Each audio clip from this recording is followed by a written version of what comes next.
हर हर महादेव। सावन का महीना भगवान शिव की उपासना के लिए सबसे उत्तम माना जाता है। सावन के महीने में जो भक्त सच्ची श्रद्धा से भगवान शिव की उपासना करता है, देवादिदेव महादेव उसकी समस्त मनोकामनाएं पूर्ण करते हैं। साथ ही सावन के महीने में भगवान शिव की पूजा के साथ साथ स्कंद पुराण में वर्णित इस कथा का पाठ रोजाना करने से भगवान शिव की विशेष कृपा मिलती है। तो चलिए सुनते हैं सावन मास व्रत कथा। एक बार ज्ञान के जिज्ञासु संत कुमार जी ने भगवान शिव से बड़े विनम्र भाव से प्रसन्न किया। हे देवों के देव, आप योगियों द्वारा पूज्य हैं। हमने आपसे पहले अनेक व्रतों और धर्मों के बारे में सुना है, पर अब भी हमारी जिज्ञासा शांत नहीं हुई है। हे महादेव, 12 मासों में से सबसे श्रेष्ठ कौन सा महीना है जो आपके मन को अत्यंत प्रिय है, जिसमें किया गया कोई भी कार्य अनंत गुना फल देता है?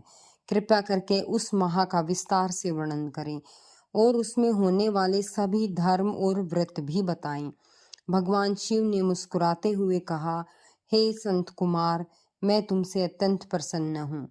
सुनो, 12 महीनों में श्रावण मास मुझे सबसे प्रिय है। यही कारण है कि इसे श्रावण कहते हैं।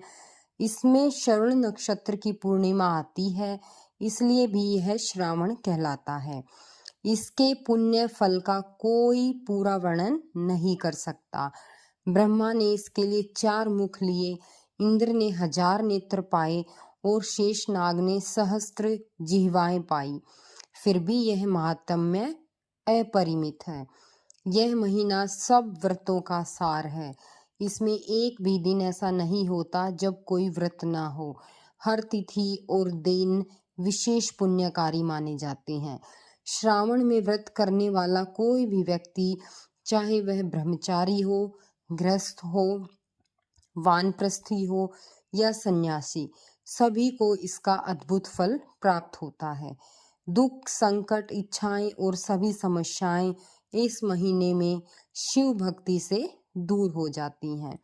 संत कुमार ने फिर से निवेदन किया, हे प्रभु, कृपा कर बताइए कि इस दिन कौन सा व्रत किया जाए, किसका क्या फल है और किस तिथि पर किस देवता की पूजा करनी चाहिए, किस व्रत की क्या विधि है, आपके लिए यह मास इतना प्रिय क्यों है? कृपया करके मुझे विस्तार से बताएं। भगवान शिव ने कहा, हे संत कुमार, तुमने जो पूछा वह सब बताना सरल नहीं, फिर भी तुम्हारी श्रद्धा के कारण मैं सब बताता हूँ। इस मास में मेरे अनेक अवतार और लीलाएं हुई। इस मास में समुद्र मंथन हुआ, हलाहल विष निकला, जिसे मैंने कंठ में धारण किया और नीलकंठ कहलाया। तभी से मेरी पूजा में जलाभिषेक का विशेष महत्व हो गया। सावन में प्रत्येक दिन शिवलिंग पर जल चढ़ाना, व्रत रखना और नियम पूर्वक पूजा करना महान पुण्यदायक होता है। इस मास में भगवान विष्णु योग निद्रा में जाते हैं और सृष्टि का संचालन मेरे हाथ में रहता है। इसलिए सावन के 4 महीने चातुर्मास कहे जाते हैं। जो भक्त पूरी श्रद्धा से इस माह में उपवास, रुद्राभिषेक और दान करते हैं, उन्हें अक्षय फल मिलता है। इसी मास में पीपल के पेड़ को भी विशेष मान्यता है, क्योंकि त्रिदेव का निवास उसी में माना गया है, ब्रह्मा, विष्णु और महेश में स्वयं। हे संत कुमार, जान लो, केवल मेरी पूजा से 5 देवों की पूजा पूर्ण मानी जाती है। मेरी शक्ति दुर्गा, गणपति, सूर्य, श्री हरि सभी मेरे स्वरूप में समाहित हैं। मैं शिव हूँ, कल्याण स्वरूप हूँ और हर हूँ, पापों का नाशक। इस प्रकार सावन मास में किया गया हर तप, व्रत, दान और पूजा कई गुना फल देने वाला होता है और मोक्ष देने वाला भी होता है।